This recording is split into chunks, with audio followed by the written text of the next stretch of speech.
में हम जाके जलील होते हैं, लोगों की बातें सुनते हैं, घर वालों की बातें सुनते हैं। तो हम घरों में भी डिसहार्ड हो रहे हैं और बाहर भी कम्युनिटी में हमारी कोई इज्जत कोई रिस्पेक्ट नहीं है।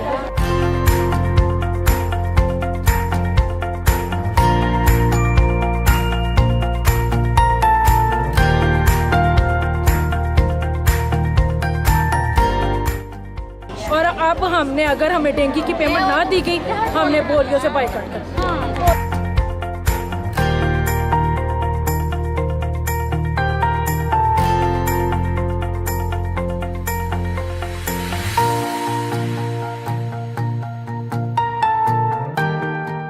हम मुतालबा सुने और इंशाल्लाह हम ऊपर टेकअप करेंगे, गवर्नमेंट से कहेंगे कि अगर शिवपुरा वाले दे रहे हैं तो बाकी टीएन के जो 3 डिस्ट्रिक्ट्स हैं उनको भी डेंगू की पेमेंट मिलनी चाहिए।